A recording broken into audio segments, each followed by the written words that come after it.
તો આ સેકન્ડરીની અંદર મેન ઇંગ્લિશ સબ્જેક્ટ માટે કન્ટેન્ટ માટે આપણે આજે પોએમ જોઈશું. ધ રિવર એટલે નદી. રિવર રિવર લિટલ રિવર, નદી નદી નાની નદી. Bright your sparkle. સ્પાર્કલ મતલબ કે ચમકવું. અહીંયા એનું જે ગ્લોસરીમાં આપેલું છે, shining with a bright reflection light, એટલે કે પ્રકાશ સાથે ચમકવું. પછી order the yellow pebble dancing. Pebble એટલે કાંકરા, જેને કહેવાય છે નાના પથ્થર, small stone. Through the flower and foliage ગ્લાન્સિંગ.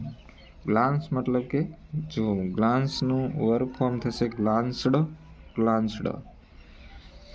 પછી ફોઇલેજ. ફોઇલેજ મતલબ કે પાંદડા, જેને આપણે અહીંયા પ્લાન્ટ ઓફ લીવ. લીવ એટલે એનો નિયરેસ્ટ મિનિંગ આપેલો છે. એવી રીતે લાઇક અ ચિલ્ડ પ્લે, જાણે કે એક રમતું બાળક હોય તે રીતના. River river swilling river. Swilling મતલબ કે મોટું થવું, આગળ વધવું. અહીંયા સ્વિલ માટે પણ વર્ક ફોર્મ છે સ્વેલ્ડ, સ્વોલન એટલે મોટું થવું. આગળ જોઈએ ઓન ધ રૂસ. રૂસ એટલે દોડવું. થોડ ધ રાઉટ. રફ મતલબ કે ખાડા ટેકરાવાળું, બરાબર. Louder, faster, blowing and leaping. Louder એટલે મોટા અવાજથી.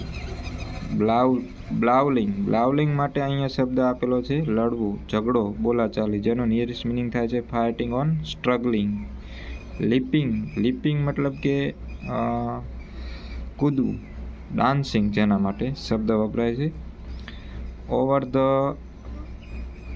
રોક બાય રોસ બેંક. સ્વીપિંગ.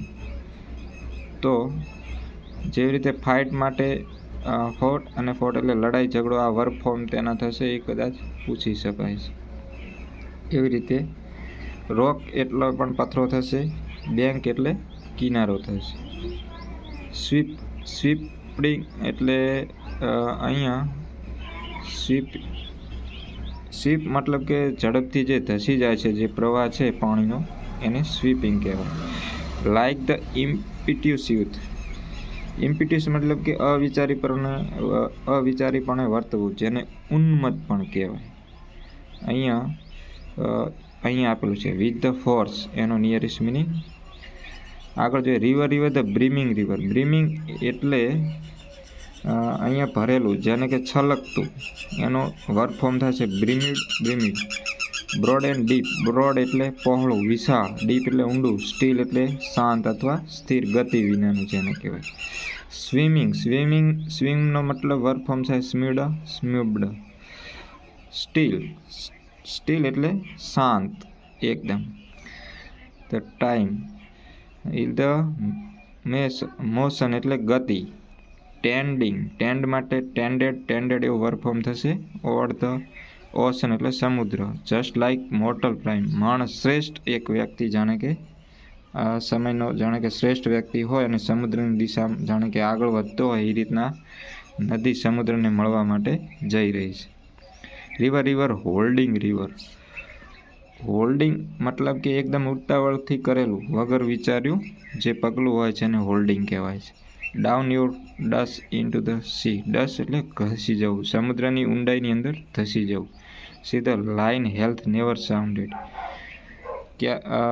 સાઉન્ડેડ મતલબ કે અવાજ, જે દરિયાની ઊંડાઈ છે અને આપણે માપી શકતા નથી. See the cell health never rounded. અને અનંતકાળ સુધીથી જે શાશ્વત જે સમુદ્રની અંદર આ નદી છે એ પોતાનું સ્વરૂપ છે લાઇક ધ એન્ટાયર, એટલે અનંતકાળ સુધી તેનો પ્રવાસ નિરંતર આમ ચાલુ રહેશે અને સમુદ્રની અંદર ભળી જાય છે. તો આપણે આ કન્ટેન્ટની અંદર આવીને આવું મટીરિયલ આપવાનો પ્રયત્ન કરતા રહીશું વિડીયોના માધ્યમથી. તો પ્લીઝ સબસ્ક્રાઈબ અને લાઈક કરજો.